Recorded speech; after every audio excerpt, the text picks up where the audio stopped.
একটা খবর দেখলাম যে সেলিনা হায়াৎ আইভী, নারায়ণগঞ্জের সাবেক মেয়র, তার জামিন আবেদন বাতিল হয়েছে।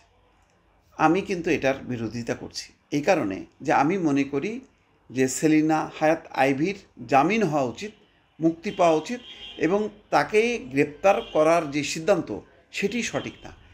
সরকার কি বলেছে? আসিফ নজরুল পরিষ্কারভাবে বলেছে যে যারা আসলে প্রাথমিক তদন্তে দেখা যাবে যে হত্যার সঙ্গে সংশ্লিষ্ট না, তাদেরকে অব্যাহতি দেওয়া হবে। সেলিনা হায়াৎ আইভী এই জুলাই অভ্যুত্থানের এই হত্যাকাণ্ডের সঙ্গে, গণহত্যার সঙ্গে কোনো পর্যায়ে যুক্ত, এটা আমার বিশ্বাস করতে খুবই কষ্ট হয়। আমি মনে করি এটা ফেক। ওই যে গণহারে সবার নামে মামলা দাও, তেমনই একজন মামলার আসামি, 150-200 যে নাম, সেই নামের মধ্যে হয়তো সেলিনা হায়াৎ আইভীও পড়েছে। কিন্তু তাকে আসলে এই কষ্টটা দেওয়া কোনোভাবেই উচিত না। কেউ যদি মনে করে থাকেন যে এইভাবে একেবারে আওয়ামী লীগকে নিঃশেষ করে দেবো, এটা করা যায় না। তাই যদি করা যেত তাহলে বিএনপি জামাত কিন্তু ওই শেখ হাসিনার 15 বছরে শেষ হয়ে যেত।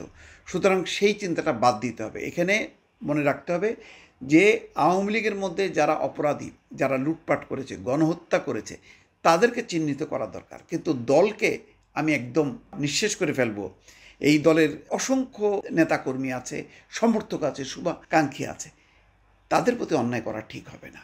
এখন কত আওয়ামী লীগের কত পার্সেন্ট করেছে? 10%, 20%, 30%? ঠিক আছে, তাদেরকে সঠিকভাবে তাদেরকে বিচার করে সাজা দেওয়া উচিত। কিন্তু বাকিদেরকে কেন করা হবে?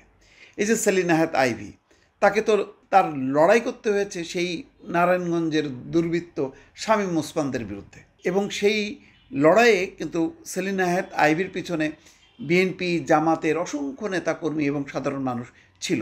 তাহলে তারা যে সেলিনা হায়াৎকে সাপোর্ট করে গেল, আজকে তার মূল্যায়ন কোথায় হলো? সে তো পালায় যায়নি, সে তো বাসায় ছিল।